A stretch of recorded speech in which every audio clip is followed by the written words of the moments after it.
గారికి అలాగే నాయకులకు ముందుగా నమస్కారాలు తెలియజేసుకుంటూ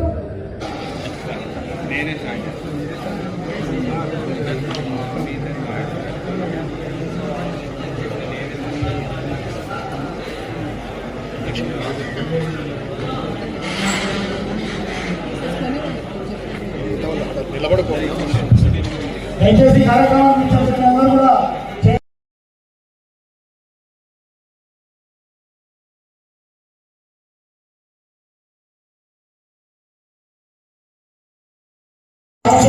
జిల్లా లీగల్ అధ్యక్షుడు అలాగే డాక్టర్ సుబ్బారెడ్డి గారు జిల్లా డాక్టర్ విభాగం అధ్యక్షుడు కూడా వేదిక మీద అవసరం కోరుతున్నారు. శ్రీ రసూల్ ఆలయ గారు జిల్లా మేధావుల సంఘం అధ్యక్షుడు గారిని వేదిక మీద అవసరం కోరుతున్నారు. శ్రీ కార్ రవికుమార్ గారు జిల్లా క్రిస్టియన్ మైనార్టీ విభాగాల అధ్యక్షుడు గారిని కూడా వేదిక మీద అవసరం కోరుతున్నారు. అలాగే శ్రీ బసవేశ్వర రెడ్డి గారు వైఎస్ఆర్సీపీ శ్రీ శక్తి ప్రభాకర్ ఎంపీ గారిని వేదిక మీద అవసరం గారిని కూడా వేదిక మీద అవసరం మీ అందరికీ సర్వే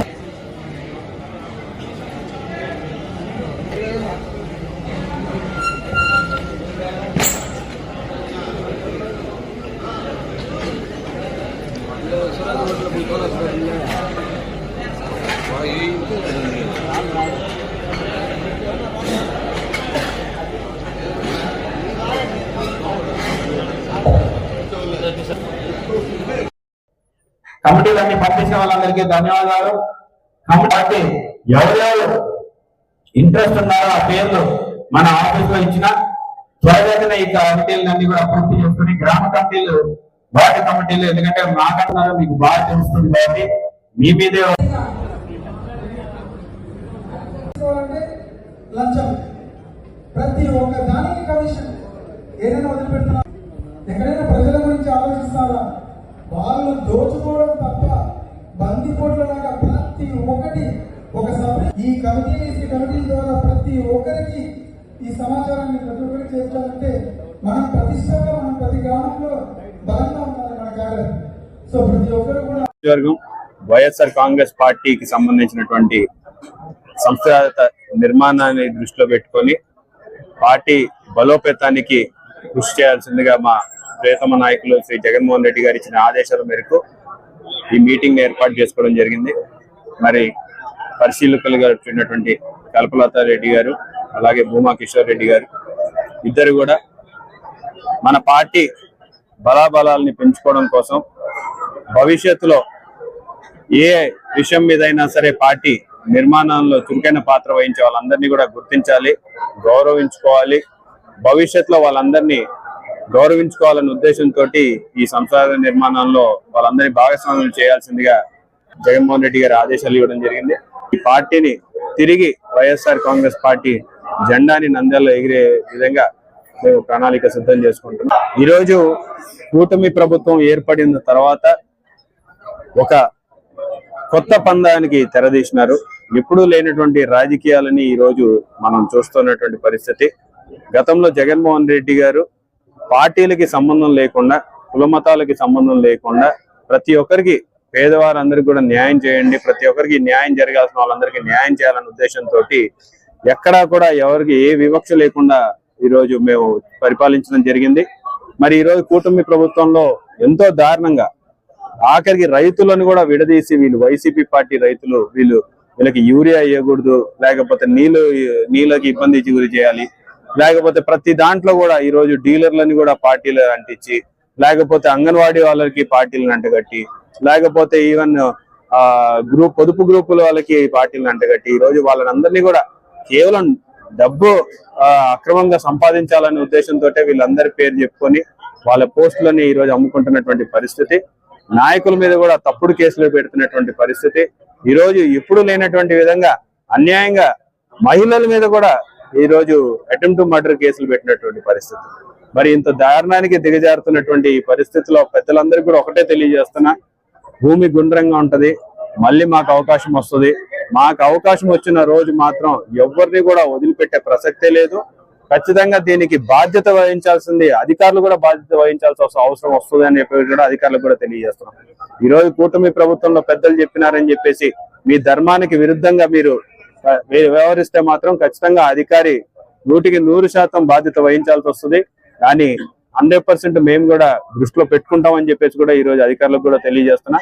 దయచేసి ఎక్కడా కూడా తప్పు చేసిన వాళ్ళని శిక్షించండి, తప్పు చేయని వారి మీద మాత్రం ఎటువంటి చర్యలకు పాల్పడినా సరే వైఎస్ఆర్ కాంగ్రెస్ పార్టీ అండగా నిలుస్తుందని చెప్పి తెలియదు. ఇది మాకు గ్రామ స్థాయిలో కమిటీలు వేసుకోవడానికి మా కార్యకర్తలు ఈ రోజు వైఎస్ఆర్ కాంగ్రెస్ పార్టీకి వెన్నెముక లాంటి వారు మా కార్యకర్తలు, అలాగే ఒక మూల స్తంభం లాంటి వాళ్ళు మా కార్యకర్తలని, వారి కోసం మేము ఖచ్చితంగా మంచి చేయాలని మా జగన్మోహన్ రెడ్డి గారి ఆలోచన మేరకు ఈరోజు గ్రామ స్థాయి నుంచి కమిటీలు వేసి వాళ్ళకు ప్రయారిటీ ఇవ్వడం జరుగుతోంది.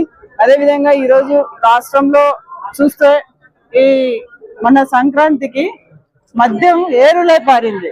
ఎక్కడ చూసినా కూడా విడిగా కూడా ఈ రోజు వాళ్ళు నిన్న సంక్రాంతి సంబరాలు చేసుకోవడం జరిగింది. ఈ రోజు చూసుకుంటే ఈ మద్యం వల్ల మహిళల మీద దాడులు, హత్యలు, అత్యాచారాలు జరగడం జరుగుతుంది. ఇంకా మరీ ముఖ్యంగా చూసుకుంటే మొన్న అగిలి ఎస్ఐ ఆమె మీద కూడా ఆమె అక్కడ మల్లికార్జునరావు అని ఒక తెలుగుదేశం నాయకుడు మడకసిర నియోజకవర్గంలో మల్లికార్జునరావు అనే ఒక తెలుగుదేశం నాయకుడు వాళ్ళ షాప్ లో వాళ్ళ డాబాలో 180 ప్యాకెట్లు ఎస్ఐ గారు పట్టుకున్నారని ఒక ఉద్దేశంతో వాళ్ళు ఏకంగా ఆ ఎస్ఐ మీద దాడులు చేయడం. అసలు ఎక్కడికి పోతుంది ప్రపంచం నాకు అర్థం కాదు. అసలు ఈ రాష్ట్రం ఎక్కడికి పోతుంది? ఒక మహిళా ఎస్ఐని పట్టుకొని తెలుగుదేశం కార్యకర్తలు దాడి చేయడం ఏంటి? అంటే ఆమె డ్యూటీ ఆమె కరెక్ట్ చేయడం తప్ప?